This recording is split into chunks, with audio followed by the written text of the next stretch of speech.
Bienvenidos al episodio 357 del podcast de Comic Verso. Soy Esteban Pedreros y me acompaña, como siempre, el Beodo, Alberto Calvo. ¿Cómo estás, Beto? Hola, ¿qué tal? Muy bien, gracias. Raro que a un abstemio le digan Beodo o Beto, pero así están las cosas. Sí, es un adjetivo. De por sí es poco usada la palabra. y luego en este caso creo que fue usada de forma incorrecta, pero ¿qué más? Es muy probable, Beto, es muy probable. ¿Qué tal, Beto? ¿Qué cuentas? Hace como 2 semanas que no grabamos. Sí, más o menos. Todo debido a que estabas muy enfiestado. No sé si muy enfiestado, pero algo enfiestado. Suficientemente enfiestado, diría yo. Sí, que para quien no lo sepa, pues nada más aclarar que usualmente grabamos los 10 lunes y el lunes pasado fue 18 de septiembre, lo cual cae en medio de las fiestas patrias en Chile, que celebran como desde 3 días antes y se siguen hasta como 3 días después, o sea que es como una semana de celebraciones, que ni nosotros nos atrevemos a tanto, pero pues así son las cosas. Sí, y el que puede lo hace aún más, Beto.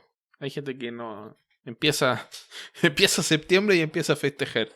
Y termina septiembre con un 18 chico. Y al día siguiente ponen los adornos de Halloween. Pero bueno, no pertenezco a ese grupo. Ok. Sí, tuve un par de asados frustrados, Beto. Hice 2 asados, ninguno me quedó bueno. Y eso, bueno, no, perdón, hice 3 asados. Uno me quedó bueno, 2 me quedaron ahí nomás. En uno le echo la culpa a la carne, el otro fui yo. Fui yo el que fracasó como parrillero. Pero está bien que fracase como parrillero, Beto, porque aspiro a que algún día me quiten la parrilla y alguien más sea parrillero, porque no me gusta. Esa siempre es una buena táctica. Sí, voy a echar a perder unos 5 asados hasta que me digan, ya, tú no, alguien más.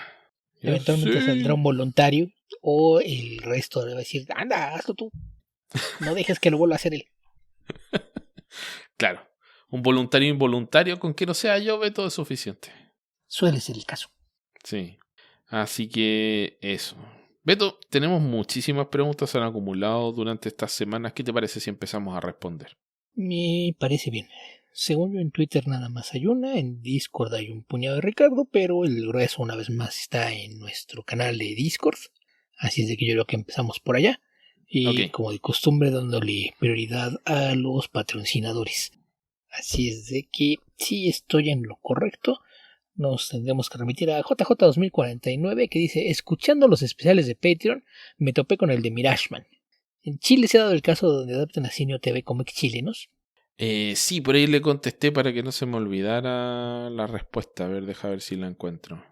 A ver, de partida no hay tantos cómics chilenos como para adaptar. Hay, pero no tantos. Y adaptaciones, por supuesto que debe haber unas cuantas que se me olvidan, pero Alaraco era una tira cómica que hacía...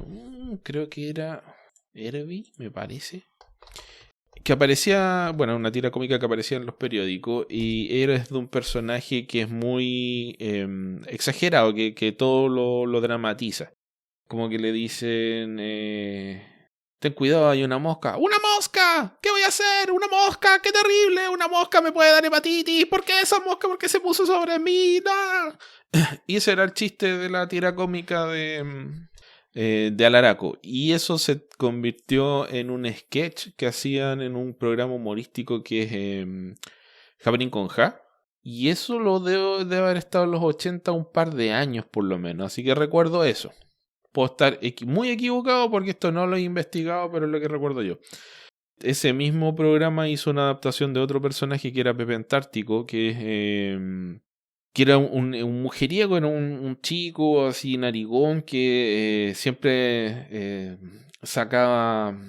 llevaba de cita a alguna mujer muy voluptuosa. O sea, era una tira un poco picarona que creo que era de Las Últimas Noticias, que es un diario que todavía existe, pero no me parece que ya no está esa tira.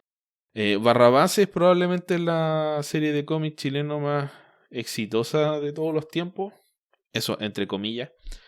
Es un cómic de fútbol protagonizado por un equipo de barrio que tiene los colores de la selección chilena, y muchas veces cuando hacían partidos de la selección chilena en el cómic de Barrabases, finalmente era el equipo de Barrabases con algunos refuerzos. Como en muchas ocasiones ha sido la selección chilena, ha sido qué sé yo, Colo-Colo, la Universidad de Chile o el equipo más importante del campeonato chileno con algunos refuerzos. Y de Barrabases hubo un intento de hacer una serie de animación, pero no funcionó mucho, así que por ahí puse un video.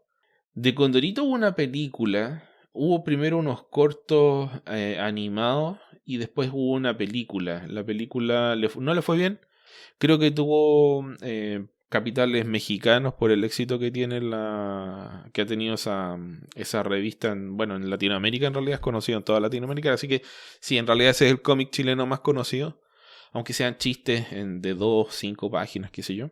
Desde media hasta, no sé, creo que he visto chistes de Condorito de 8 páginas por ahí. ¿Qué más? Mampato es otra serie interesante que es un niño que tiene un artefacto que le permite viajar en el tiempo. Era una serie educativa que hacía un Temolobos, si mal no recuerdo. No era el único, con colaboración de otra gente. Y se hizo al menos una película que se llama Ogu, Mampato y Rena.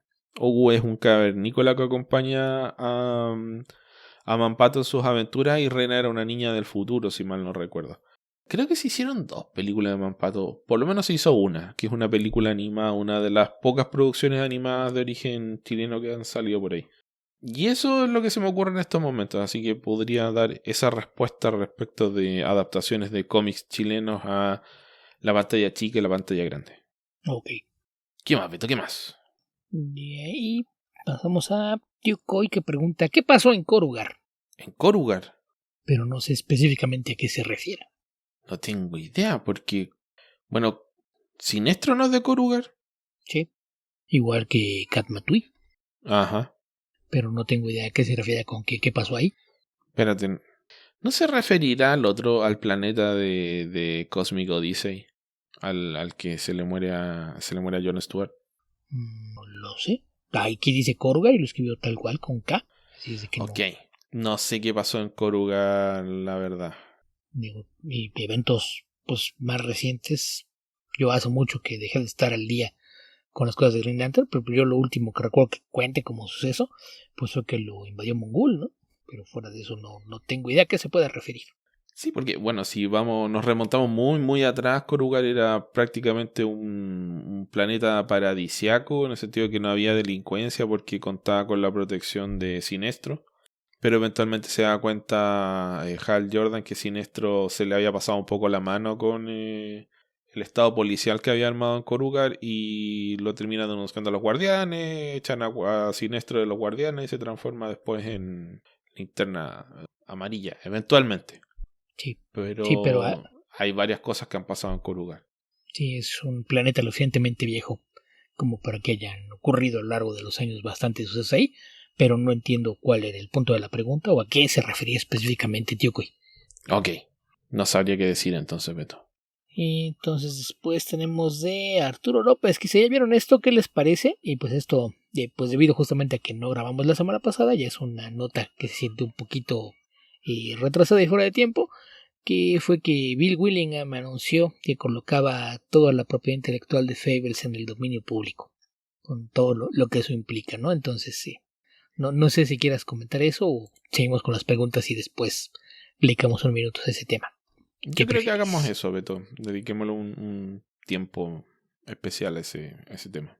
Ok, entonces nos pasamos a Tío Coy, que dice, qué bien se ve a otra de licencia, porque puso aquí una imagen tomada de uno de los recientes anuncios de los cómics de Yayo, que va a ser una serie dedicada a Duke. Y dice, ¿le van a entrar? Creo que lo están haciendo bien. ¿Qué esperan? No, dice, ¿qué opinan? No le voy a entrar y no espero nada.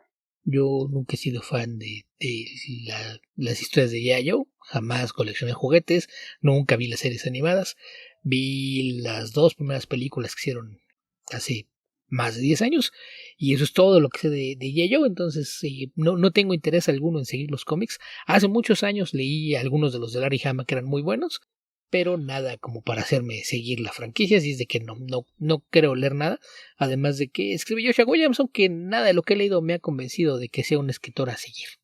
Ok, yo no estoy informado de nada. El dibujo se ve bonito, pero comparto con Beto mi desinterés absoluto por G.I. Joe. Creo que lo único que si leo algo de G.I. Joe alguna vez va a ser el cómic de Tom Scioli de G.I. Joe contra los Transformers.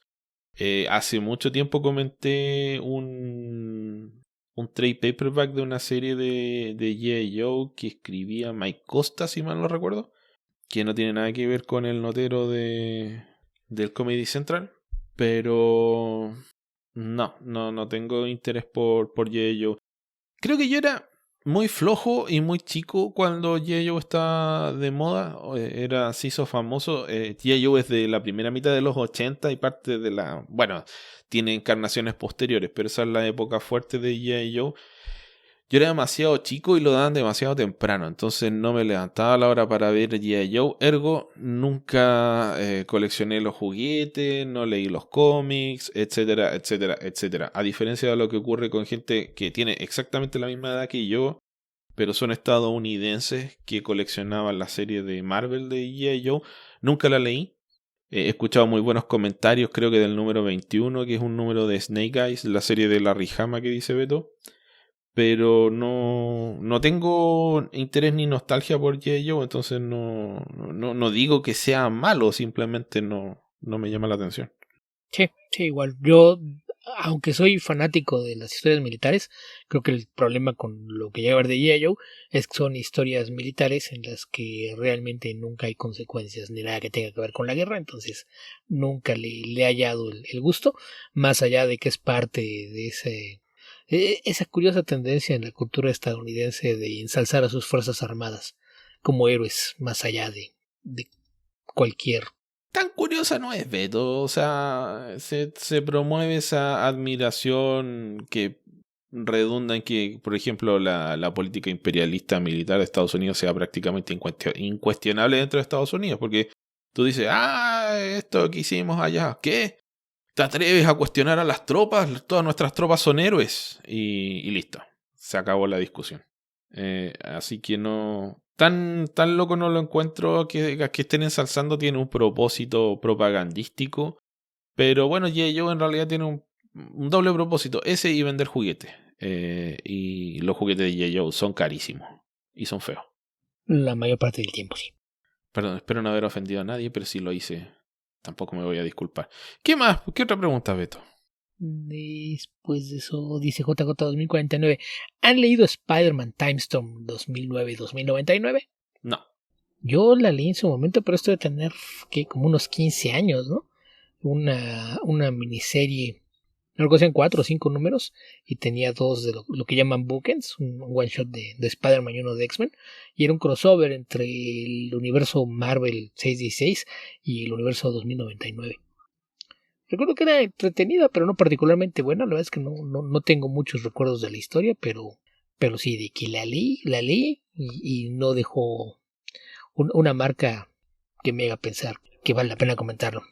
Mira, es por un escritor que no es particularmente recordado, Brian Reed, y con dibujos de Eric Battle. Que tampoco es un artista que dijeras que es la clase de personas que pone Marvel en sus proyectos de alto perfil, ¿no? Entonces, sí, era un proyecto menor, así nació, no recibió un gran impulso de parte de la editorial, entonces sí, pues creo que eso no deja de ser una curiosidad, un crossover con el universo 2009, que en el caso de Spider-Man, al menos que era el personaje más popular de aquella línea, pues ya había tenido su crossover con Peter Parker, así es de que pues eso se sentía un poquito redundante. Ok, ¿qué más, Beto? ¿Qué más? Después, ¿qué opinan del arte de Tom Riley? No me suena, Beto, no, creo que no lo he visto. Y pues ya tiene varios años por ahí haciendo cosas tanto para Marvel como para DC.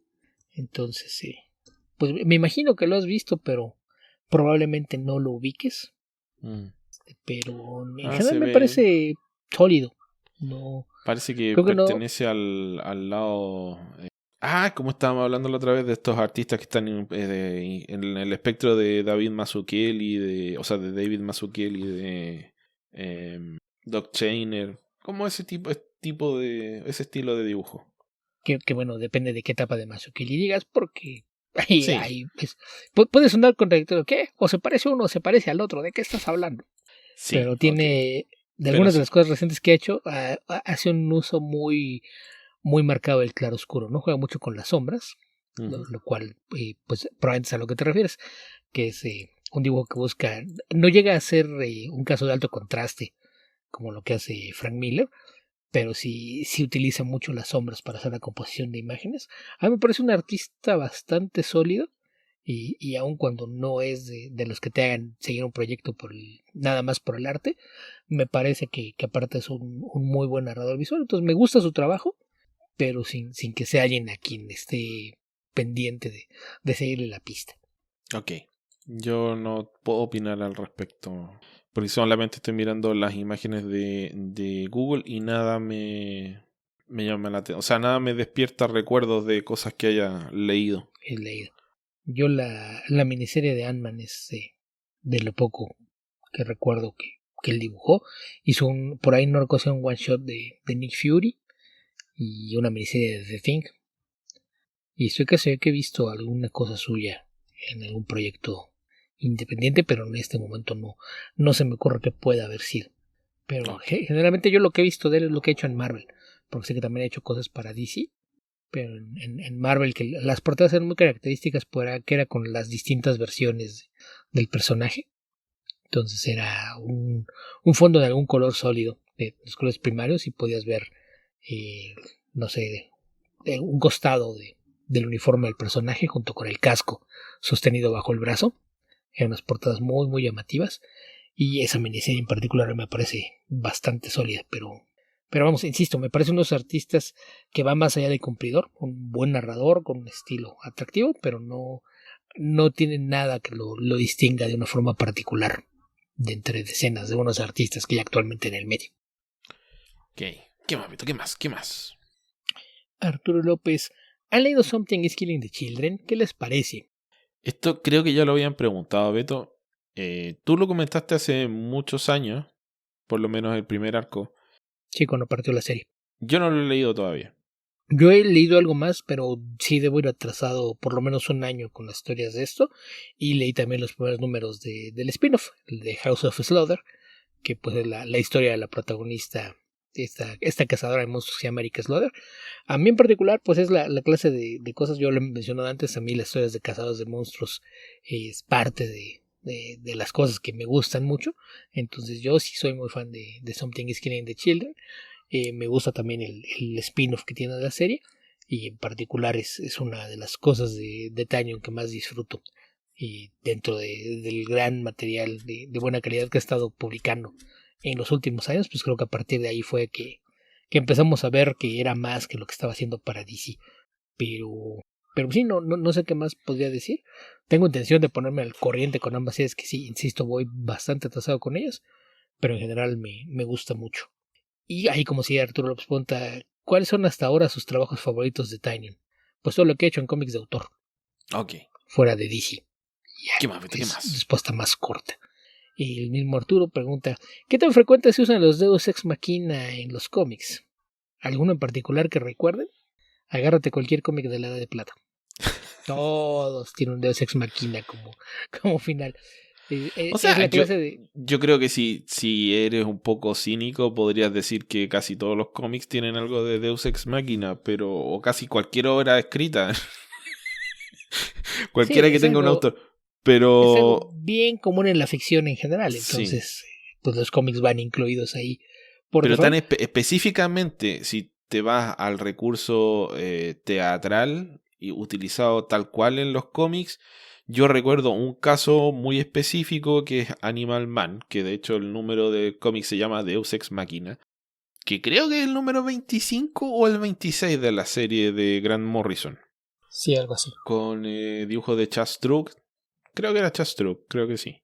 Y bueno, no se los voy a echar a perder, pero ahí hay una resolución de un conflicto, hay todo un drama que se desarrolla en los últimos 10, 12 números de Animal Man, que tiene que ver con las consecuencias de unos ataques que recibe el personaje. esto desemboca en todo un giro argumental bastante oscuro, que es un poco un comentario de los cómics de la época. Y eso se resuelve a través de un Deus Ex Machina, tal cual. Que de hecho te lo dice. Te dice, ahora... sí, no te gusta, perdón, sí. Bueno, ahora te voy a resolver esto, de tal forma. Así que yo les recomiendo que lean el cómic, porque además es muy bueno, pero explicarlo más que eso ya se los he hecho a perder si es que no lo han leído. Y ese es el Deus Ex Machina más específico que recuerdo en estos momentos, por lo menos. Es el más evidente porque es así como dice, encantado vale doble. Sí. Sí, es como, para que nadie reclame que esto es un Deus Ex Machina, a este número le voy a poner Deus Ex Machina y cuando use el Deus Ex Machina voy a decir, y ahora voy a hacer un Deus Ex Machina. Y voy a Solamente tener piensa en toda todas, una página discutiendo qué es un Deus Ex Machina y si es una buena forma de terminar la historia o no. sí, nada más piensa en todas esas veces que han terminado una historia y dicen, ¿qué? ¿Y ese final qué? Se lo sacaron de la manga. Todos esos son Deus Ex Machina por definición. Sí.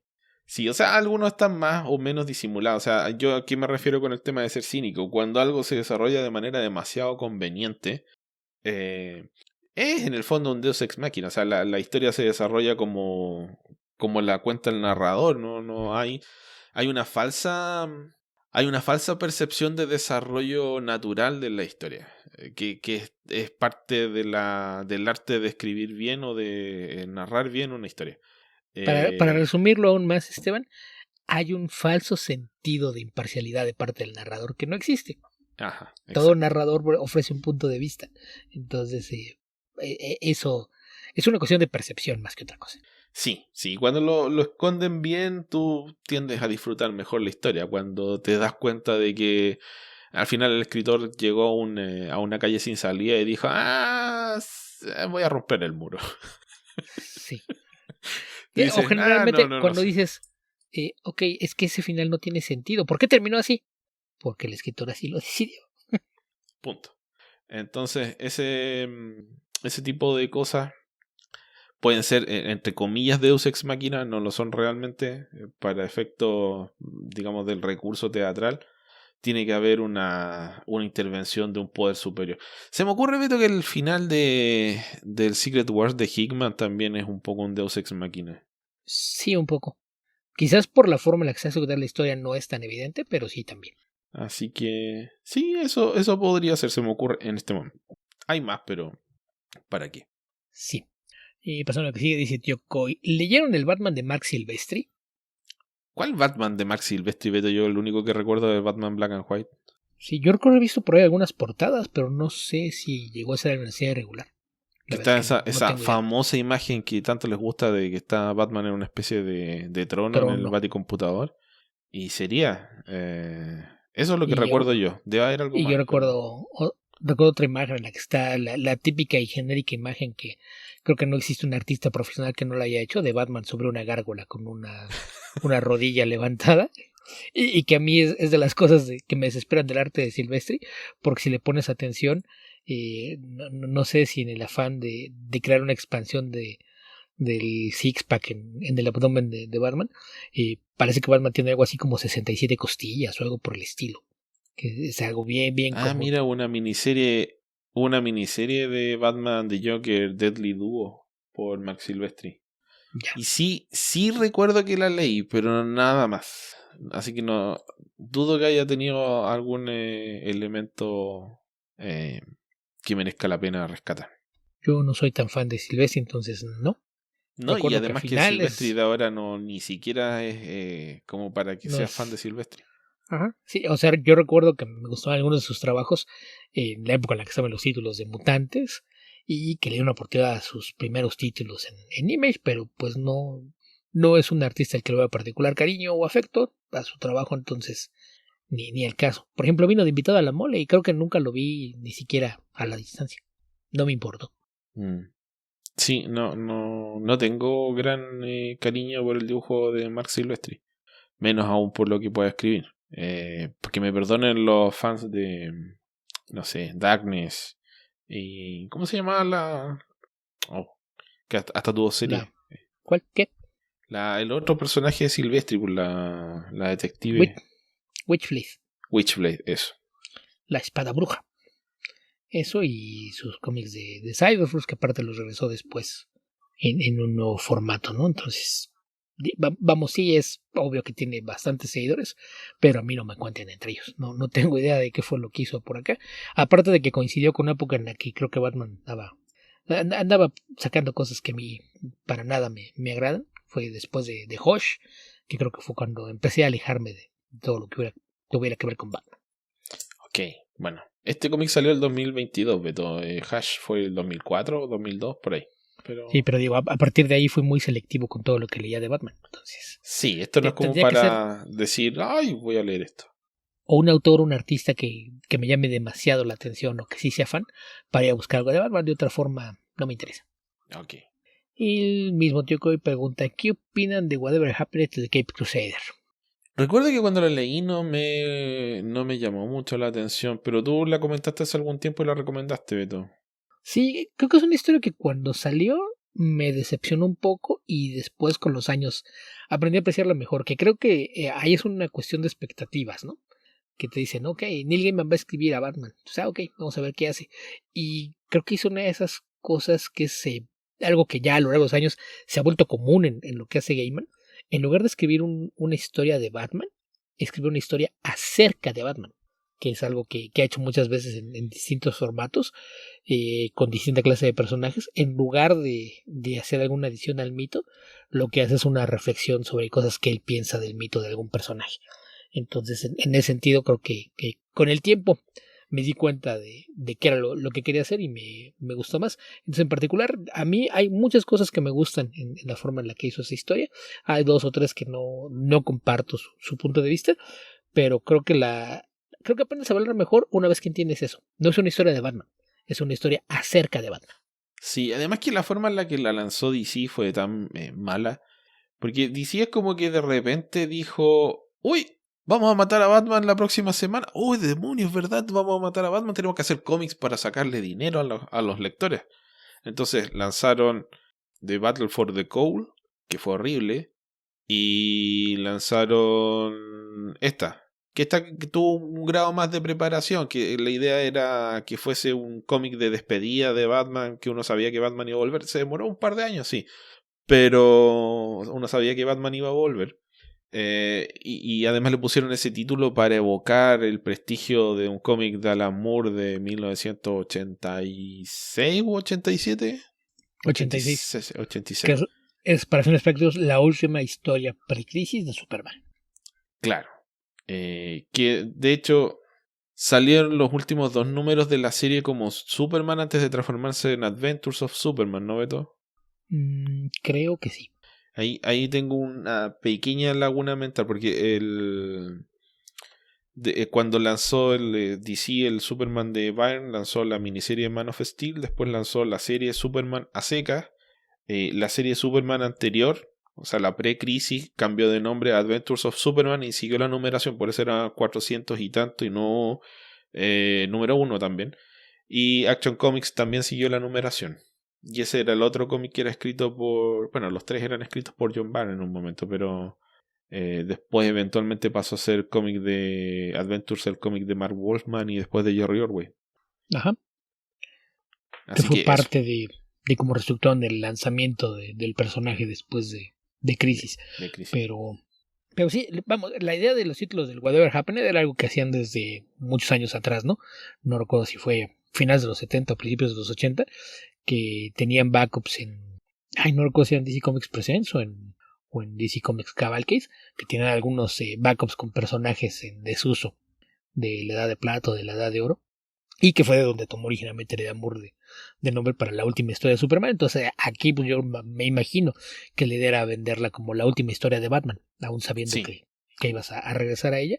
Y pues creo que en realidad aquí fue como dices, todo el plan de lanzamiento estuvo muy raro, con todo de que tenías un equipo de superestrellas, ¿no? Una historia escrita por Neil Gaiman, dibujada por Andy Kubert, con tintas de Scott Williams. No me acuerdo quién era el colorista, pero el color me acuerdo que no me convenció tanto. Pero vamos, era una historia que pintaba como para que le hubieras hecho bastante más promoción y la clase de cosas que tratan de vender fuera del nicho, ¿no? De hacer un tour de los talk shows matutinos y cosas por el estilo, y no hicieron nada de eso, entonces sí estuvo muy raro todo lo que hicieron alrededor de... Es como lo apuraron mucho. De hecho, ya estaba muerto Batman cuando anunciaron que Neil Gaiman iba a escribir la historia. De hecho, apareció unos meses después de que apareció el cómic en el que murió Batman, que fue sorpresivamente Final Crisis 6. No sé si se hizo el 7, y creo que ya estaría salido la miniserie de Batman R.I.P., ¿no? No, era IP después. Sí, es después, pero... A ver, espérate. No, R.I.P. antes. Sí, tío, que ya había pasado todo eso, entonces fue una forma extraña de estructurar lo que hicieron ahí.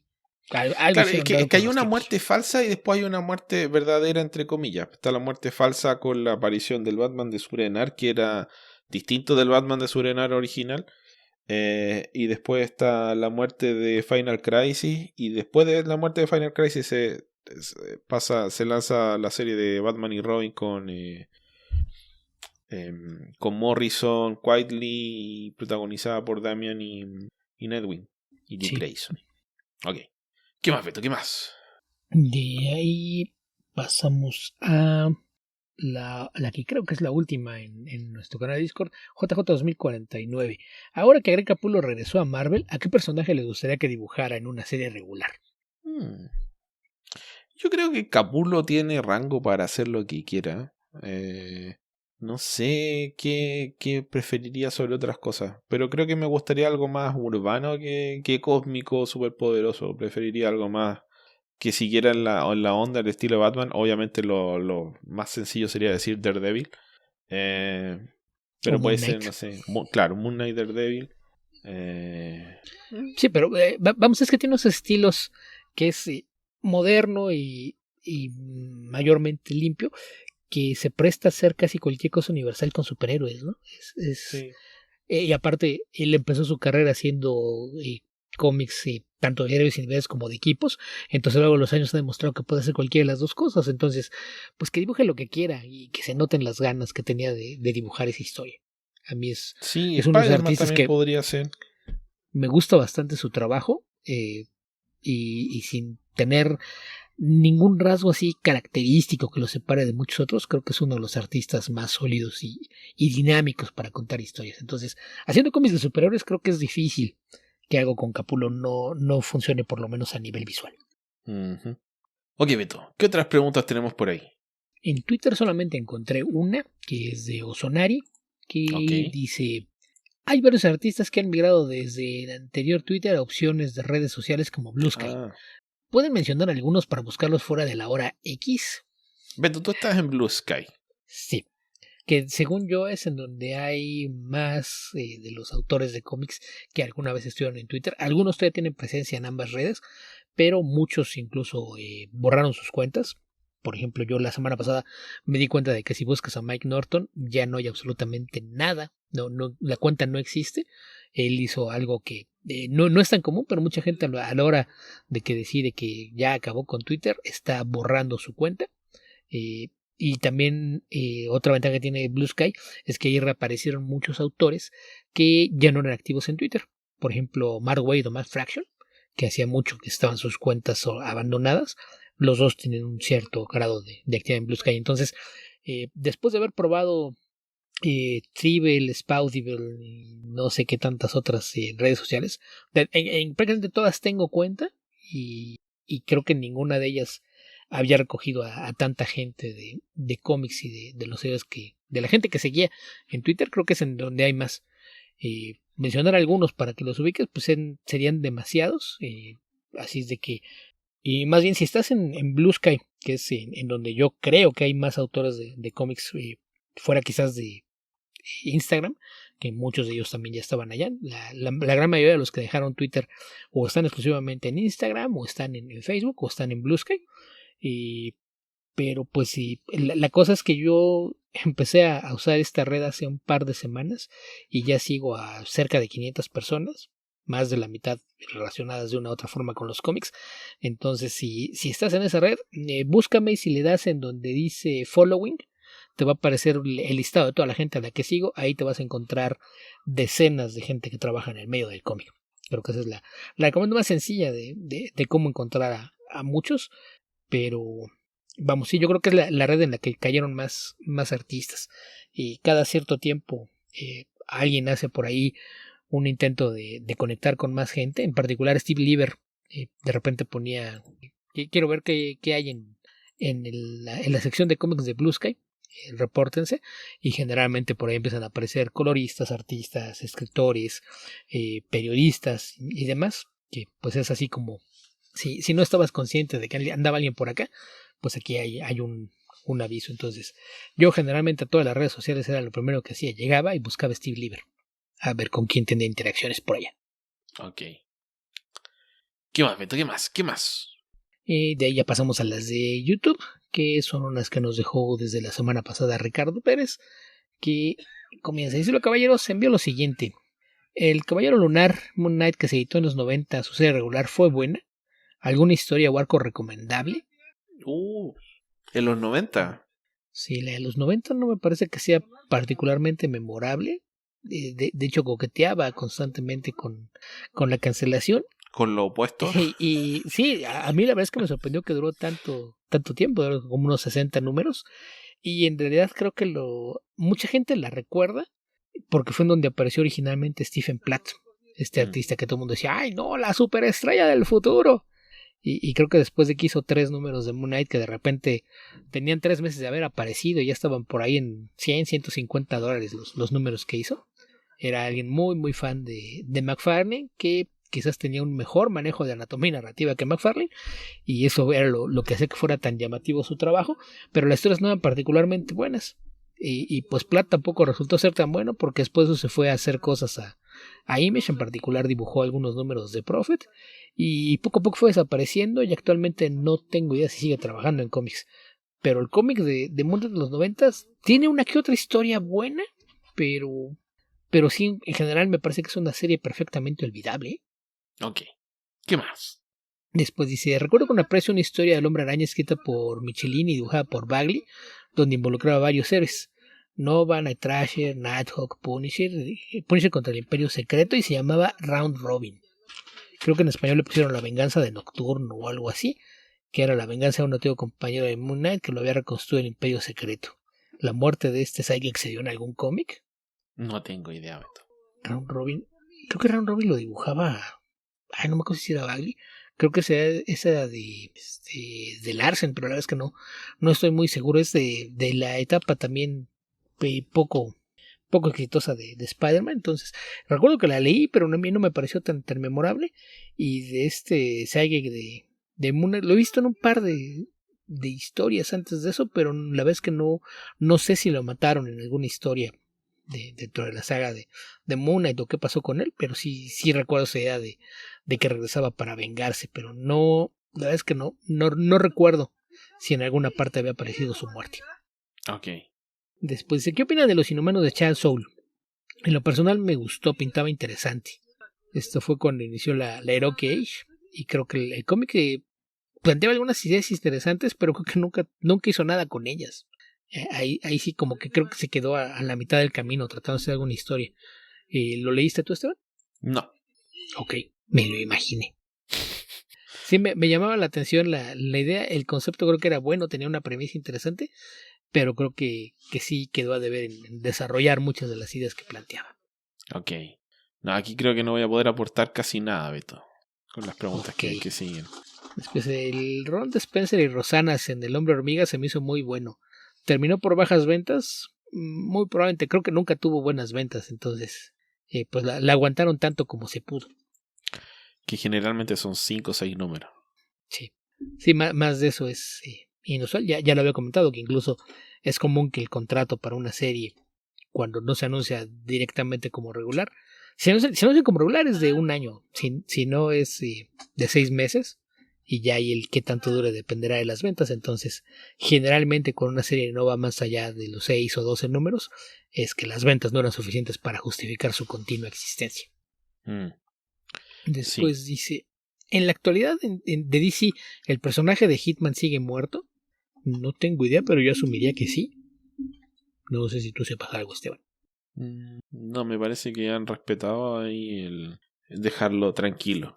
Creo que todavía tienen la esperanza de que Garth Ennis haga algo. Sí. Y con eso de que Ennis es bastante rencoroso, sí, probablemente sea una sabia decisión no hacerlo enojar, porque es de los que mantiene el rencor durante mucho tiempo. Entonces, quizás a eso se deba.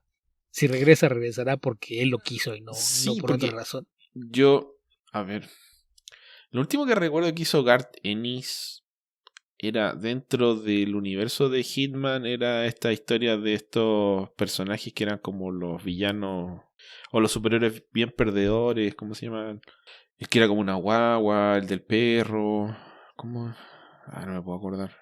Eran como personajes secundarios que aparecían en Hitman. No sé si te acuerdas tú de todo.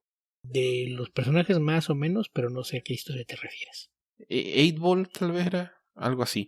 Hubo una miniserie con Garth Ennis y era sobre estos personajes, pero si mal no recuerdo estaba ambientado antes del final de la serie de Hitman. Entonces no recuerdo alguna otra aparición de Hitman. A ver, creo que apareció en la JLA de Morrison, un par de cameos y nada más. Ok. Eso es lo que recuerdo yo ahora, pero no. Yo creo que es un crossover con la Justice League. Sí. Por ahí. Sí, pero ese era de Ennis. Ajá, era JLA Hitman. Pero después de eso la verdad es que no recuerdo que hizo algo más. Yo no recuerdo que nadie haya tocado a Hitman que no haya sido Ennis. O con la expresa autorización de Ennis para algo bien, bien específico y bien detallado. Sin sorpresa. Sí, puede ser. Porque sí he hecho por ahí algunas cosas para DC después de eso, ¿no? El año pasado hizo un one shot de Peacemaker. Antes de eso estaba la miniserie esta de Batman de Reptilian con Liam Sharp. Y recuerdo que había hecho por ahí también un par de cosas. Y poco antes de eso. Pero no, la verdad es que no estoy seguro de que haya sido lo último que hizo realmente con Hitman. Digo, yo lo último que recuerdo es el crossover con la JLA, pero eso debe tener por lo menos unos 15 años. Sí, es que no más. Y yo asumo que sí, que el personaje sigue muerto. Por eso, porque no lo quieren hacer enojar. Sí. Ok. Probablemente sea más interés en hacer algo más con Preacher que con Hitman, pero sí. Pero pues Preacher cerró la historia, así de que tampoco hay mucho que hacer por ahí. Después dice, ¿qué historia o arco de historia a lo largo de su vida consideran que alcanzó a tener impacto en su vida o en su forma de ver ciertas cosas? En mi vida. Sí. Wow, Beto, todavía no he consumido alcohol hoy día. No sé si puedo hablar de esto. No estoy en el adecuado trance etílico que me permita reflexionar sobre los cómics que han afectado mi vida. Es que yo aquí soy de la idea de que es parte de un todo, ¿no? No necesita ser algo muy notorio, pero yo creo que todo lo que consumes en términos de entretenimiento o esparcimiento, ya sea lectura, películas, series de televisión. Un virus, una garrapata que se te mete en el cerebro. Sí, hay cositas que a lo mejor no es tan evidente, pero van marcando mucho tu forma de ver las cosas. Entonces, no sé si hay uno así que tú digas, sí, leí eso y cambió mi forma de pensar. No creo que llegue a pasar, pero yo creo que sí, de repente, muchas de las cosas que lees te ayudan a poner en perspectiva muchos temas. Entonces, sí. Yo creo que en general el hecho de que leas tanto a lo largo de tu vida, pues ahí es algo que va moldeando mucho de tu forma de pensar sobre muchos temas. No se me ocurre ni soy en particular, pero yo sí soy de idea de que todo lo que consumes en términos de lecturas o vistas es algo que termina por afectar tu forma de ver el mundo. Sí, yo diría que en términos generales tuvo una influencia en mi rigidez moral, podría decirse. No digamos que soy un parangón de la moralidad, pero tiene ese efecto de plantear en términos bien blanco y negro, bien binarios, las cosas buenas y las cosas malas y lo que supuestamente deberías hacer o no. Entonces, sobre todo a edad temprana genera en algunas personas el deseo de no tener superpoderes, pero sí portarse heroicamente o por lo menos hacer lo correcto. Sí. Pero en términos de una historia en particular que me haya afectado, no sé, tendría que pensarlo un poco más, no se me ocurre de momento. Creo que hay varios conceptos que se pueden sacar de ahí. Por ejemplo, yo creo que una de las razones por las que me gusta Morrison, la idea de esta meta historias que cuenta, la forma en la que se relacionan todas sus historias y algunos de los mensajes, como lo que acaba de hablar Beto de las historias y la forma en la que las historias influyen. Ese es la tesis de Morrison es un poco más compleja, pero es la misma. Sí. Y eso estoy plenamente de acuerdo con Beto y con Morrison. Pero no sé. No se me ocurre algo en particular ahora. Y con eso terminamos todas las preguntas. Ya ese abrazo patrio, caballeros. Abrazo de vuelta. Muchas gracias. Beto, tengo una duda, si quedó una pregunta o un comentario, mejor dicho, sin responder, que es alguien que no es Ricardo Pérez ni ¿cómo se llama nuestro otro comentarista de YouTube? Alberto Pérez. Alberto Palomo. Nos dice, el actor de Gran Turismo es uno de los protagonistas de la serie Sí, que por cierto es muy recomendable y está en la plataforma en la que está. Cuando nos paguen vamos a decir cuál es. Beto, esto es a propósito de un comentario que hiciste tú en el episodio 355. No es pregunta propiamente tal, pero vale igual. Me imagino que se refiere al protagonista, ¿no? Sí. Que es Archie... Ay, no recuerdo el apellido, tiene un apellido de estos africanos, Manicue o algo así. Madique, creo que es Archie Madique. Yo a él lo ubico nada más porque tiene un papel en Midsommar. Esta emotiva película sobre unas vacaciones de verano en una comuna sueca. Archie Madique. Sí, él, que sale ahí como el hijo de una Spice Girl y de Digimon Honsu. Ah, ok. Con Jerry Halliwell y Jimon Honsu. Ajá, ellos hacen de sus papás. Y David Harbour de su entrenador. Y Orlando Bloom de su promotor. Okay. Es el elenco de la película. La serie no sé a qué serie se refiere, no entendí sí, la serie protagonizada por Aquaman. Momoa. Sí, ¿qué? Por Jason Momoa. Sí, creo que he visto pósters nada más, ni siquiera imágenes. Sí, a mí la premisa la verdad no me llamó la atención, porque contraté Apple TV por algunos meses por lo menos, y decía que era como este mundo tribal donde nadie puede ver hasta que nace un bebé que puede ver, y dije... ¿Sabes dónde más sale? Que sí la vimos ambos. ¿Cuál? En Heart of Stone. Ah, ¿y cuál? ¿Qué personaje interpreta? Es de los... de la organización de espionaje. En las oficinas siempre ves a su jefa, a este actor alemán rubio que es el experto en cómo utilizar la computadora cuántica, y está este otro actor que es el que está como que de guardia, que es el que la recibe la primera vez, se cruza con ella, es él, es Archie Madique, que es moreno claro, él es de ascendencia africana, es un actor moreno claro que es el que también avisa cuando se empiezan a quedar sin oxígeno y demás. O sea, tiene un papel menor, pero aparece ahí. Y digo que yo no lo ubiqué originalmente fue en Midsommar. Ok, está bien, Beto. Ok, ¿qué te parece si comentamos algunas cosas antes de darle cierre a este episodio de Comic Verso? Pues de entrada tendremos que partir por lo que prometimos hace un rato, ¿no? Hablar un poquito del tema de Bill Willingham, Fables y su guerra contra DC. Sí, a ver. Yo creo que esto... Tengo cierto grado de escepticismo de la forma en la que cuenta Bill Willingham lo que va a suceder. De partida tengo algunas diferencias importantes políticas con Bill Willingham. ¿Algunas? Casi todas, Beto. Entonces, tengo algún grado de escepticismo con lo que... Empatizo con su sentimiento porque me parece que obvio que si se siente maltratado está bien. O sea, le creo. Pero por otro lado no estoy tan seguro que las cosas sean de la forma en la que él lo dice. Pero bueno, es algo que se va a ver con el paso del tiempo. Una vez que alguien se atreva, vamos a ver cómo reaccionan los abogados y ahí una vez que haya algún juicio vamos a empezar a dirimir qué es qué.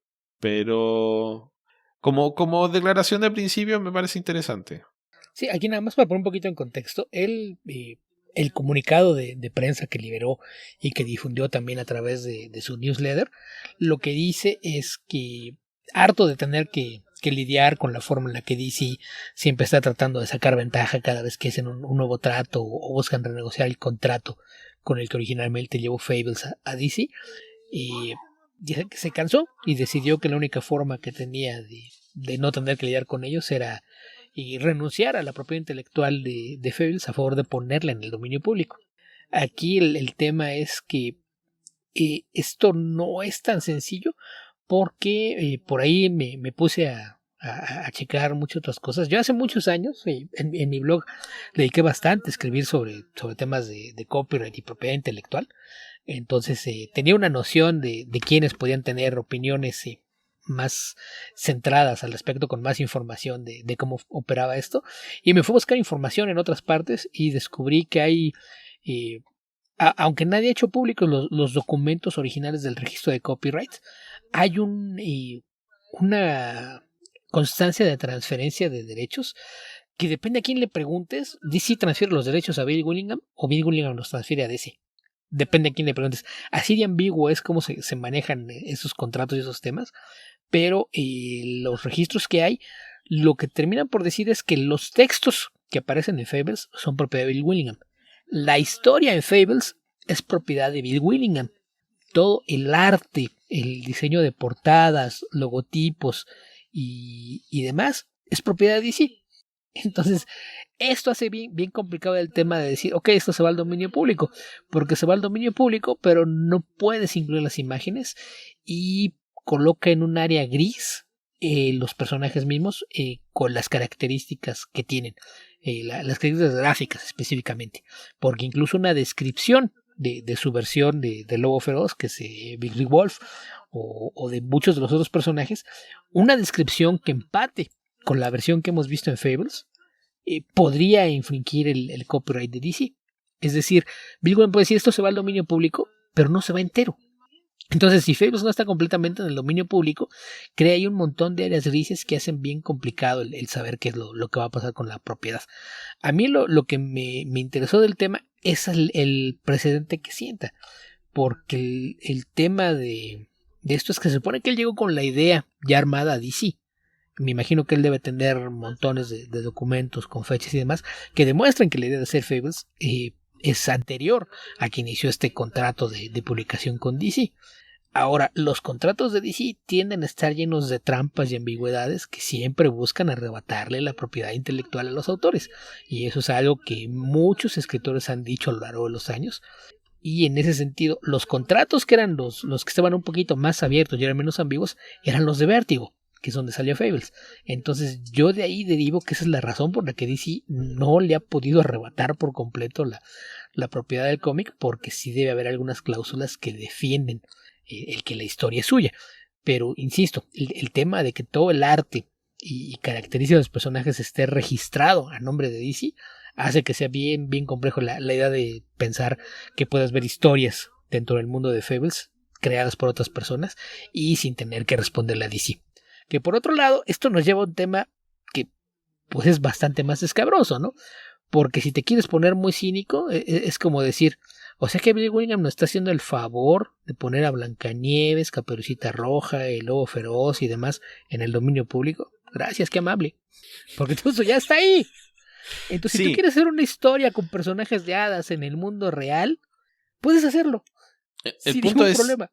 Que puedas hacer una obra que sea derivativa del universo de Fables propiamente tal, no solo de los personajes en su estado puro. Digo, si es derivativa de la historia, la puedes hacer. El tema es que tus personajes no se pueden ver como los personajes que aparecieron en el cómic. Y eso ya es un problema. Sí.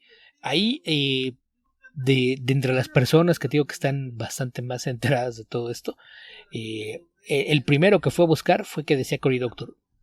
que es un escritor de ciencia ficción, que también ha hecho cosas en cómics y que tiene muchos amigos en cómics, y él explicaba parte de este tema de los contratos y de la propiedad compartida, y que eso era lo que lo complicaba. Y que decía que seguramente, conociendo a alguna gente en el medio, ya había habido un par de abogados que seguramente ya se habían acercado a Willingham para asesorarlo, porque dice que lo más fácil es que él puede publicar algunas historias bajo una licencia de Creative Commons, que es algo que comúnmente entre la gente que le sabe esto se refiere a esto como copyleft, para hacerlo como que es el anti-copyright. No es restrictivo, es al contrario, es para ceder derecho y control sobre las cosas, que es, por ejemplo, es una licencia como la que tenemos con el podcast. El podcast lo publicamos bajo una licencia de Creative Commons, que es esto de la idea es compartirlo, que sea abierto y que no haya restricciones, más allá de que pues pones algunos límites, ¿no? Que la gente no puede hacer dinero con tu trabajo, a menos que te comparta parte de ese dinero. Y que nos reconozca un grado de autoría, o sea, que no aparezca esto en otro lado sin que digan es obra de nosotros. Sí, si lo publica en otra parte, tiene que decir que es algo que hicimos originalmente nosotros por nuestra cuenta y demás. Entonces, hay licencias de ese tipo que se pueden utilizar para proyectos derivados, pero el tema es que como se tratan de derechos combinados, si intenta hacer algún cómic, sí se mete en algún problema, porque para fines prácticos la legalidad del asunto es que la mitad de Fables es de DC y la otra mitad es de Willingham. En este caso no es una licencia compartida como tal, sino que uno tiene la historia y conceptos y el otro los personajes y apariencia física. Entonces es algo bien complicado, pero yo insisto, yo aquí lo que encuentro interesante es la idea del precedente de... Claro, porque de la forma en la que lo plantea Bill Willingham es como que, no sé, el día de mañana yo puedo fundar una editorial y decir voy a publicar Fables de DC y Vértigo en español en Chile y no le pago a nadie. Y no, sí, no, pero, dudo sí, no, absolutamente porque... que sea no, que no, pueda hacer y eso así después lo aclaró. alguien. Eso después lo aclaró, después de que salió por ahí una respuesta de DC explicando que en realidad no estaba en el dominio público, y pues él publicó un nuevo texto en su newsletter en donde explicaba algunas de las cosas. Entonces él lo que decía era, la idea es que después de esto tú puedes hacer historias nuevas en este mundo y publicarlas por tu cuenta sin pedirme permiso a mí y sin pedirle permiso a DC. Todo lo que ya se publicó no lo puedes tocar. Eso es parte del contrato que nos tiene amarrados de por vida y que seguramente así seguirá por siempre. Y si no, que le pregunten a Alan Moore. Ponía el ejemplo de lo de Watchmen, ¿no? Que se supone que Watchmen regresaría a las manos de Moore y David Gibbons una vez que dejara de estar en prensa. Entonces, en DC tienen una alarma cada vez que está por expirar la más reciente edición de Watchmen, ese mándenlo otra vez a prensa. Eso no sale jamás, porque no se lo vamos a regresar. Y es algo similar, que dice que cada vez que han tratado de hacerle enmiendas, que él incluso propuso que se firmaran contratos nuevos desde cero para incluir algunas de las cosas que DC quería hacer. Pero como dices, hay versiones contradictorias de lo que está pasando. Él se queja de que de repente han hecho cosas sin consultarlo, que en teoría al ser derechos compartidos siempre tendría que por lo menos avisarle lo que están haciendo. Y parece ser que con el tema de los videojuegos, y por ahí se tomaron muchas decisiones de forma unilateral, que él ni siquiera se enteró de lo que estaban haciendo, y que a la fecha le deben todavía regalías por eso, y que él piensa seguir peleando por ellas. Ahí el problema pues es que estos son procesos que se vuelven muy largos, y generalmente las grandes corporaciones como no es Warner le apuestan a que no va a haber quien pueda aguantar varios años con ellos, pagando un abogado y toda la pérdida de tiempo que implica estar en la corte. Generalmente son la clase de casos que... E incluso cuando te reconocen derechos empieza la contabilidad creativa que hacen estas empresas, porque te dicen, sí, tú te vas a quedar, por inventar algo, con el 50% de las ganancias. Pero, ¿sabes qué? Ese proyecto, lo siento, pero no tuvo ganancias. O las ganancias fueron $2,000, así que toma, aquí tienes $1,000. Porque empiezan a agregar gastos de aquí, de allá, y que esto financió esto otro, y descontando. Finalmente te quedas con que las ganancias netas de un producto pueden ser inexistentes. De alguna forma todos estos proyectos pierden dinero a pesar de que se siguen haciendo. Entonces, eso es a efectos de no pagar nomás. Sí, y es algo bien común, por ejemplo, en cine y televisión, ¿no? Claro. Pregúntale a Robert Kirkman. En el caso particular de Warner, se sabe que Warner sigue declarando por debajo todos sus proyectos de cine. A todo el mundo le presumen, esta es una de las 10 películas más taquilleras de la década. Pero ¿qué creen? No ganamos nada de dinero, entonces solamente le tocan $500 al escritor y 500 al director. Entonces, ¿en dónde estuvo el éxito? ¿De qué demonios estás hablando? ¿Qué presumes? Y es parte de ese tema. Pero insisto, aquí lo interesante es el sentar el precedente y que de por sí pues hace mucho que en DC no hay interés por tener cómics de autor, ¿no? Lo de Black Label pues es una excepción que es para tener contentos a algunos de los autores que tienen actualmente en la editorial. No, pues ¿para qué lo llevas a otra parte? Te lo publicamos aquí. Y de todos modos, aunque partió como algo que iba a ser un híbrido similar a lo que era Vértigo, actualmente son proyectos de autor con personajes de la editorial, entonces no tienen tampoco ese problema. Así es de que, insisto, aquí no va a salir mucho con esto, porque los personajes, como ya mencioné, ya están en el dominio público. Lo único que tienes que hacer es, si quieres hacer una historia, pues nada más asegúrate de que tu interpretación sea distinta a la de Fables y probablemente no vas a tener ningún problema. Y si quieres tomar la interpretación de Fables, pues nada más asegúrate de que se vean distintos y probablemente DC no tendría ningún sustento legal para ir tras de ti. Pero eso sería casi es lo que se hace en cualquier momento. O sea, ¿cuántas historias hay de los Avengers en DC y de la Justice League en Marvel? Donde le cambian el nombre y los trajes a los personajes, pero tú sabes que son esos personajes o una versión de esos personajes. Y eso es suficiente para que adquieras propiedad intelectual, de hecho.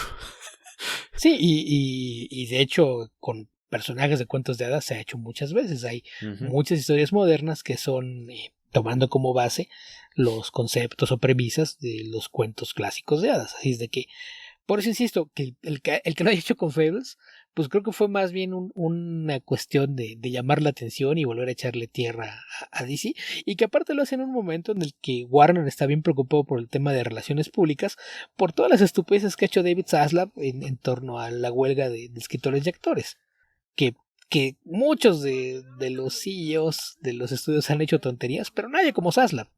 Entonces, vamos, no está en un buen momento en términos de relaciones públicas el estudio, y que le salga esto una piedrita más en el zapato, aun si es de la esquina más chiquita de su negocio, pues seguramente es algo que sí ha incomodado a mucha gente, pero pues en fin, también tiene ya tintes ahí como de disputa personal, ¿no? Porque habla de que cuando firmó su contrato con DC, DC había hombres y mujeres razonables con los que podía lidiar de buena fe, y que desde entonces fueron reemplazados por rufianes y ladrones, lo cual pues me hace pensar que tiene una mala relación con la actual administración de DC, por lo menos a nivel administrativo. Entonces, sí, yo creo que hay mucho también más hace referencia no a una persona en particular, sino que a una sucesión de personas, que es algo de lo que estamos al tanto. O sea, varias veces se han informado los cambios de las reestructuraciones que ha tenido DC, quienes han estado a cargo de la empresa, más allá de los nombres nominales que uno escucha, que son Jim Lee, Dan Didio y bueno, ahora otra gente.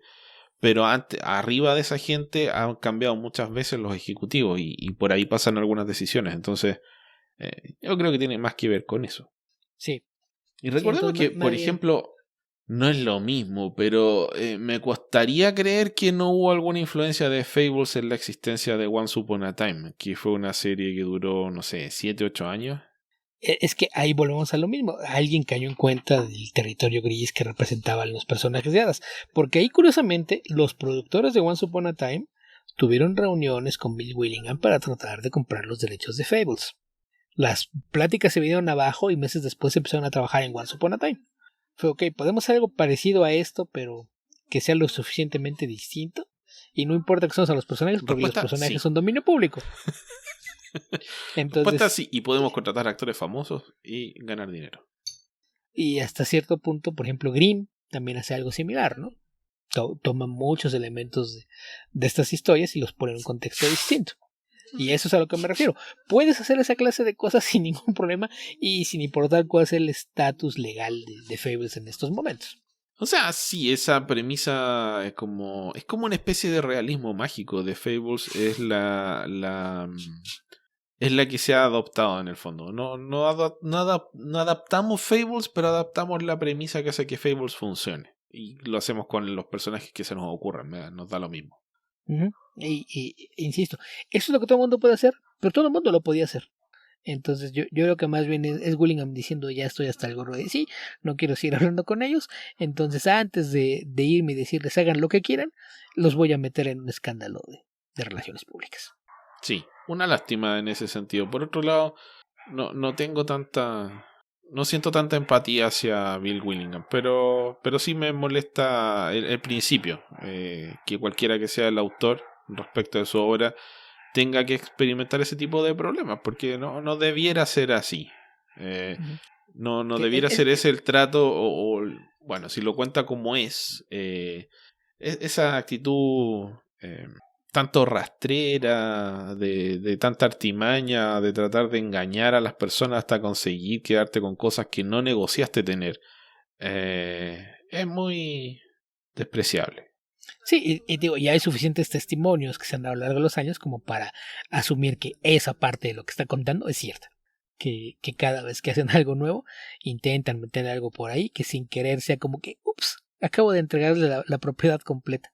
Y la excusa, ¿no? Suena a algo que harían los abogados de una corporación. Ah, perdón, no habíamos visto esas cláusulas del contrato original. Ahorita hacemos uno nuevo.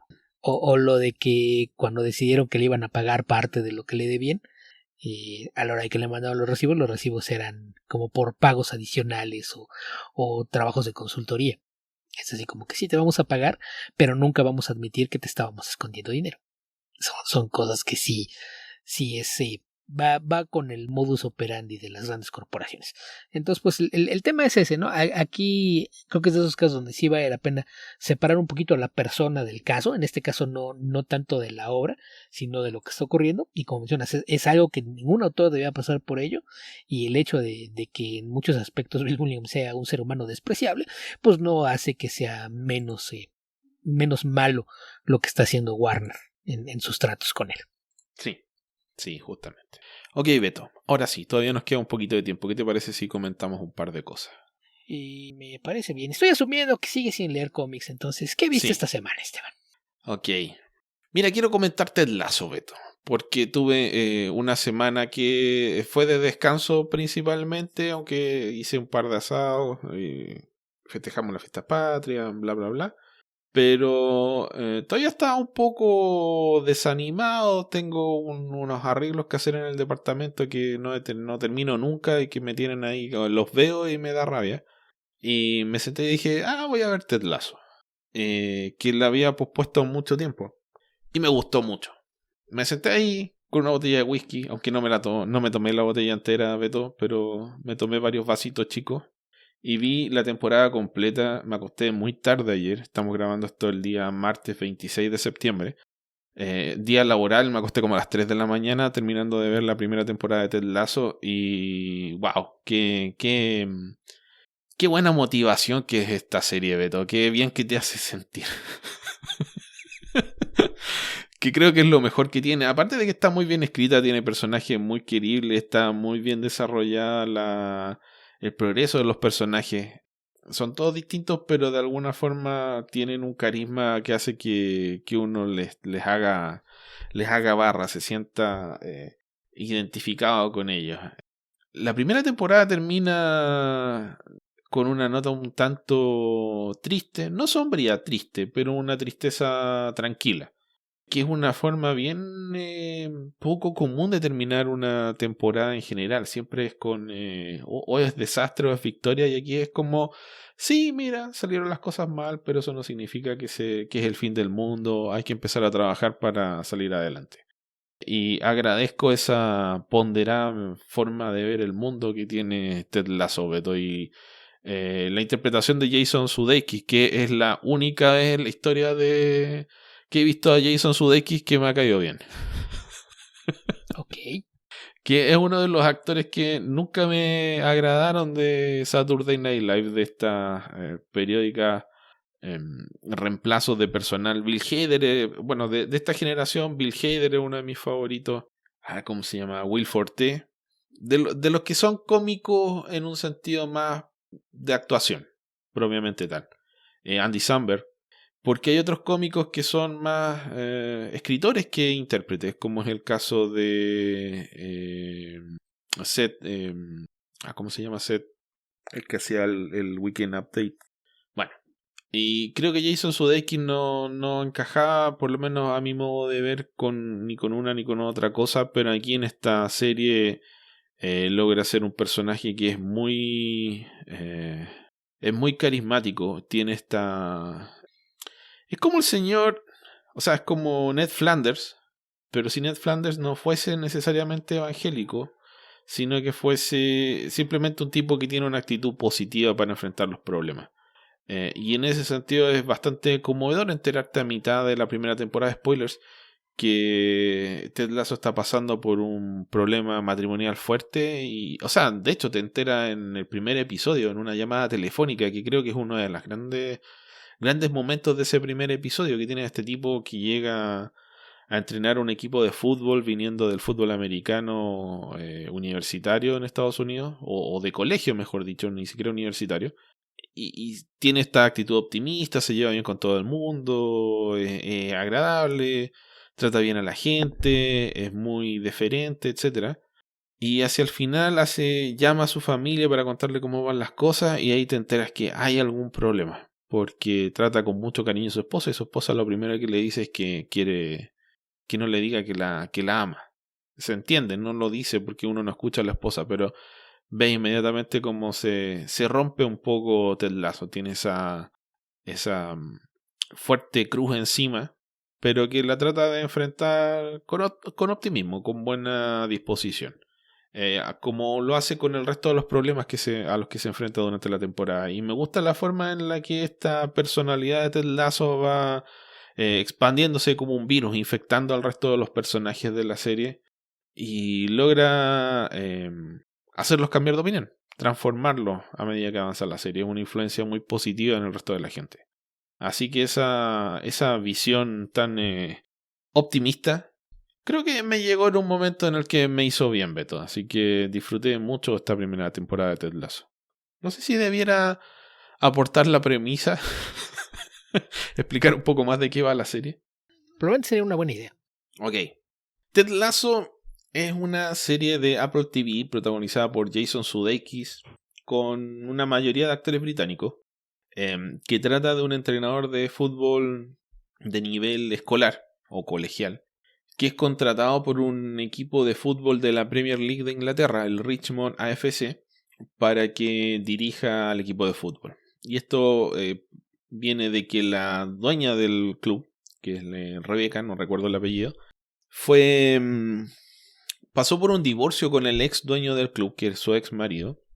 Ella, supongo que en el divorcio adquirió el club, y está determinada a destruir el club porque el club es lo que más quería su marido, y ella quiere destruir a su marido porque el tipo fue muy infiel con ella y la engañó y la humilla frecuentemente. Pasa varias veces en esta primera temporada, que es la que vi.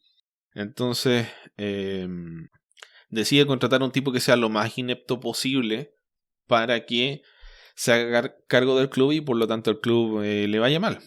Y contrata a Ted Lasso, y Ted Lasso está pasando por sus propios problemas, que son los que lo motivan a aceptar este desafío, pero tiene una actitud positiva y lo ve como un desafío personal.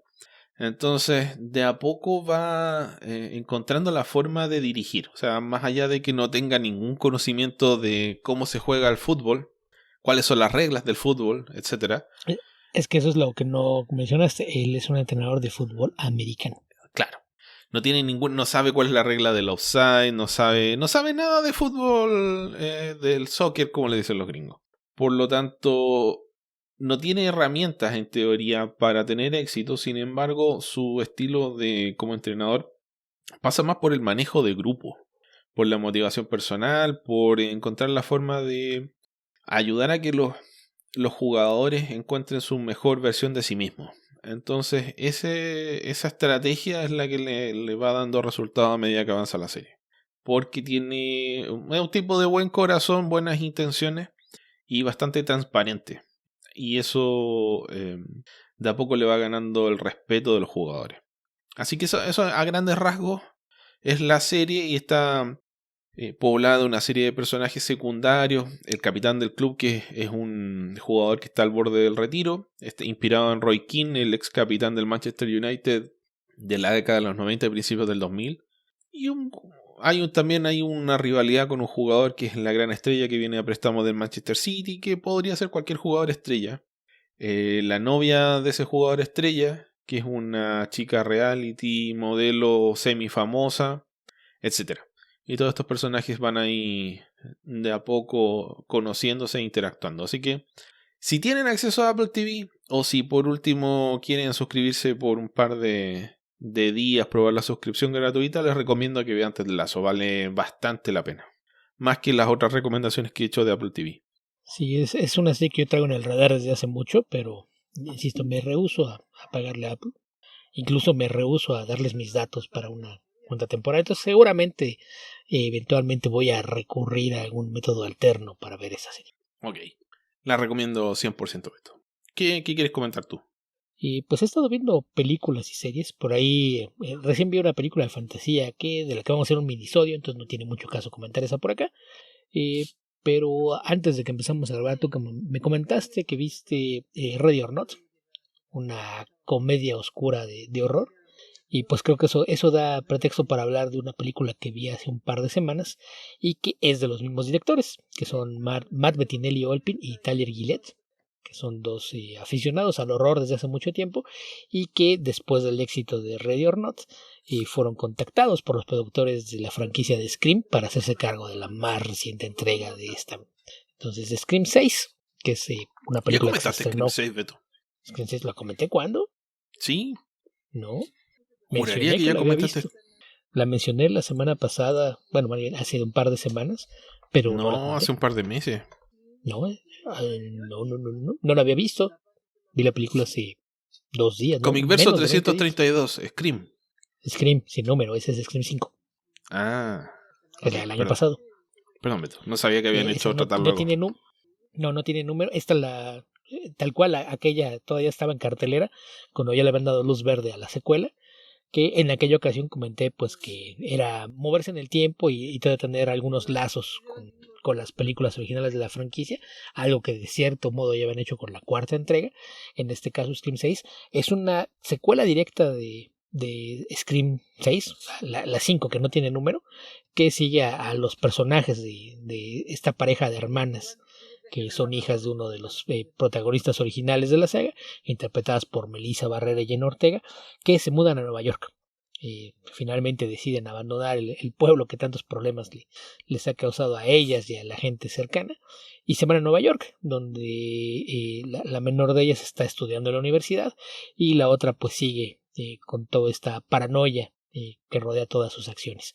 Y la película empieza pues jugando un poquito, ya sabemos que una parte esencial de lo que hacen en Scream es esta idea de la metaficción en el horror, y creo que parte un poquito con lo mismo, ¿no?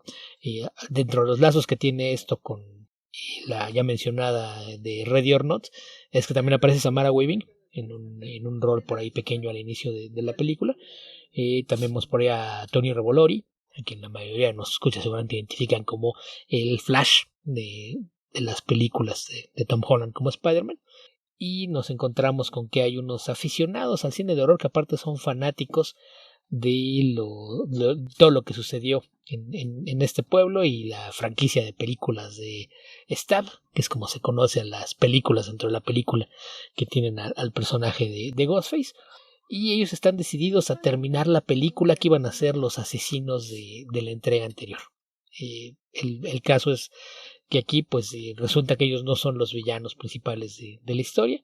Hay algo, hay bastante más enredado, y luego de un par de juegos argumentales en los que te pintan como que te voy a contar esta historia, pero no, ¿qué crees? Esa no era la verdadera historia. En realidad te voy a contar esta otra.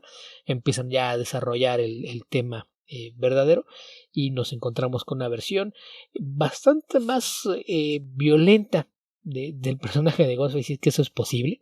Por ejemplo, puedes ver a Ghostface ahora con una escopeta persiguiendo a las chicas en un mini super, cosa que pues es algo que la idea del mini super iba contra la noción del pueblo pequeño donde se daba la historia, así es de que no tenía mucho sentido. pero sí es evidente que hay un tema que parece más personal en este nuevo conflicto. Y a la historia, además del personaje de Samara Weaving que aparece al principio, regresan algunos de los personajes clásicos. Aparece Hayden Panettiere, que es una de las protagonistas de la cuarta entrega. Regresa Courtney Cox y hay algunos personajes nuevos. Por ahí hay una aparición de Josh Segarra, a quien probablemente algunos ubiquen por su aparición en la serie de She-Hulk, que tiene un rol secundario, pero que probablemente lo están preparando para tener acción más adelante, porque a la franquicia le ha ido tan bien que pues ya se anunció una 7ª entrega de la película. Y también aparece por ahí Henry Czerny, que también aparece en Ready or Not como el patriarca de la familia con la que se casa el personaje de Samara Weaving. Aquí aparece como un psiquiatra, y aparece también Dermot Mulroney como un detective de policía. La película juega mucho con todas las cosas que ya conocemos de la saga, al tiempo que intenta llevarla en una dirección distinta. Entonces en ese aspecto me gustó mucho. Yo creo que esto sí lo comenté la vez anterior. Yo soy de la idea de que probablemente Scream sea la única franquicia de varias películas que puede presumir de no tener una mala entrega. Ahí sí, y cuál sea tu favorita o qué tanto disfrutes las distintas versiones de esta saga, pues a lo mejor dependerá mucho de los gustos de cada quien. Sé que hay mucha gente a la que no le gusta esta saga que sigue a las hermanas que interpretan Melissa Barrera y Jenna Ortega, pero en general me parece que la película mantiene ese mismo nivel de calidad, y en este caso pues quien haya visto antes trabajo de Bettinelli, Olpin y Gillette pues sabe que tienen un fino manejo del humor negro que hace que sus películas sean bastante entretenidas. Así es de que Scream 6 me parece que es una recomendación que vale mucho la pena. Si son aficionados a la saga, creo que estarán de acuerdo conmigo en que no decae. Si les gusta el horror de manera ocasional, también me parece que es la clase de cosa que pueden disfrutar sin necesidad de tener un conocimiento más que pasajero de lo que es la saga de Scream. Y si no, pues el único problema que tiene es que si hay demasiadas referencias. Si nunca han visto nada de Scream, probablemente sí va a haber aquí menciones a muchos eventos que les podrían caer como que no entienden de qué demonios se está hablando, y en particular a la entrega anterior, que es parte importante de cómo se desarrolla la saga. Pero en general, si les gusta el horror slasher con estos tintes de metaficción y el humor negro, es muy probable que esta sea una película que puedan disfrutar. Scream 6, dirigida por Matt Bettinelli Olpin y Tyler Gillett, con Melissa Barrera, Jenna Ortega, Hayden Panettiere, Courtney Cox, Josh Segarra, Tony Revolori, Samara Weaving, Henry Czerny, Dermot Mulroney y varios más. Ok. Creo que nunca he visto Scream, Beto. ¿Nunca? ¿Ni siquiera la primera? Ni siquiera la primera. Creo que todo lo que sé de Scream es porque vi Scary Movie. Ok, entonces no es mucho. Yo creo que debes ver la primera, Esteban. La primera vale mucho la pena, es una gran película. Yo no digo que sean malas, pero solo que no me gustan las películas de terror, así que no las veo. Pero es que no es terror como tal. Y aparte tiene esta característica de metaficción, que es uno de los grandes íconos del cine de horror, como es Wes Craven, burlándose de muchas de las convenciones del género y tratando de encontrar el modo de darles la vuelta. Hay un personaje que literal te arma las reglas de supervivencia de una película. Pues es eso, lo que siempre cuando ves una película de horror dices, pero ¿por qué siempre es la estupidez de meterse ahí? Si estaban solos, ¿por qué hacen eso? Si ahí está la luz apagada, ¿por qué caminas hacia allá? Se burla de toda esa clase de cosas. Se burla de muchos de los clichés, como el personaje que dice, ahorita regreso, voy a traer algo, y sabes que jamás va a regresar. Cosas como eso. Se burla de todas esas clases de cosas y busca el modo de utilizarlas de una forma que te haga crecer la narrativa y hacer cosas de una forma más fresca. Entonces, si tienes problemas con que de repente sean predecibles muchas de las películas de horror, en particular de los slashers, creo que Scream es una bocanada de aire fresco. Además de que en los agradecimientos tiene un detalle bien curioso que me da risa cada vez que la veo. Es una película que de repente cada 4 o 5 años me da por rescatarla y echarle otra vista, y que en los créditos al final dice agradecemos a tal, a tal, a tal y a tal y a tal y a tal, y al Departamento de Educación y la preparatoria de no sé qué del pueblo de no sé qué, les damos las gracias por nada. Que fue por ahí una escuela que ya le había dado los permisos a Craven para filmar y luego los retiró, y al parecer le quedó mucho rencor al respecto y llevó a que él hiciera campaña para que ninguna producción de Hollywood se filmara en esa escuela, y luego los de la escuela estaban preocupados porque estaban acostumbrados a recibir dinero de forma periódica, justamente las producciones de cine. Y lo malo es que hicieron enojar a una persona muy querida en Hollywood, y me parece que a la fecha ya no se filman películas en esa escuela, nada más porque le hicieron daño al tío Wes, y eso no se hace. Está bien, me parece, Beto. Ok, creo que con eso vamos a terminar esta entrega del podcast. No sé si quieres comentar alguna otra cosa de forma breve. No, yo creo que con eso es más que suficiente. Como ya mencioné por ahí, el plan es que en estos días grabaremos un minisodio de Calabozos y Dragones, Honor entre Ladrones. Uh-huh. Y quizás de alguna otra cosa en próximos días, pero ya veremos. Sí, tenemos otro pendiente, pero hay que verlo primero. Sí, esa es la parte que nos ha detenido. Sí, muy bien. Sí. Recuerden que nos pueden encontrar en www.comicverso.org y el resto de nuestros sitios donde pueden encontrarnos están todos disponibles en esa página, así que no les vamos a dar la lata larga de repetirlos en este episodio. Sí les puedo decir que estamos al borde, cerquita, de que vuelva Tierra Prima. Si se animan con un par más de colaboraciones, nosotros estamos un poco atrasados con los minisodios, pero los vamos a empezar a producir a la brevedad y a publicarlos para ver si se motivan, si les interesan los temas que hemos preparado para esos minisodios. Y vamos a hacer uno bien cortito para explicar el número 25 de Hulk. Ya que hubo una persona más que lo pidió. Sí, básicamente eso es. Y al final todos se mueren, y esa será toda la explicación que les vamos a dar. Pero presentada de una forma más interesante. Así que recuerden que si se quieren unir a nuestro Discord deben ingresar a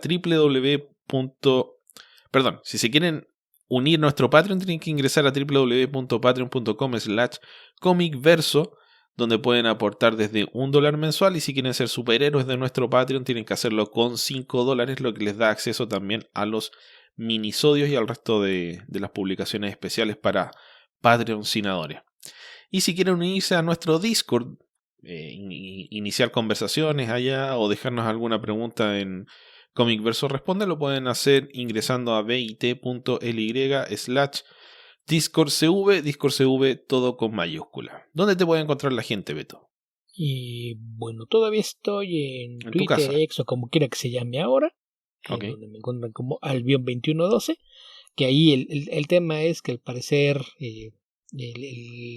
el imbécil dueño de la plataforma planea utilizar las publicaciones de sus usuarios para entrenar a su inteligencia artificial. Entonces probablemente se irá haciendo más escasa mi participación por allá, más allá de darle retweet a algunas cosas, y voy a mudar la mayor parte de mis actividades en redes sociales a Blue Sky, donde me pueden encontrar con un nombre muy parecido, es albion2112.bsky.social, que el formato estándar que tienen las direcciones por allá es el nombre de usuario seguido del .sky.social. Entonces por allá es en donde seguramente voy a trasladar la mayoría de mis actividades, y más allá de eso pues tengo un blog que encuentran en hogueralasnecesidades.blogspot.com, donde publico reseñas y comentarios de películas, series de televisión, cómics y libros mayormente. Y además de eso tengo una página de Patreon, que es patreon.com/guiaficcionauta, donde además de acceso anticipado a las reseñas del blog, hay también algunos textos originales para la plataforma dedicados también a cine y cómics, y donde también ya empecé a publicar traducciones de artículos de revistas viejas dedicadas al medio y que no son tan fáciles de conseguir hoy día. Y también colaboro de forma regular en el poderoso podcast Comicase, que encuentran su hogar en comicase.net, además de que está disponible en casi todas las plataformas de podcast, y cada 3 semanas más o menos también participo en Archivos Temporales, el podcast de nuestro buen amigo Héctor McCoy, que evolucionó de lo que alguna vez fue de la ciencia de la ficción para tocar también otros temas, y donde ya hicimos algunos especiales de cómics.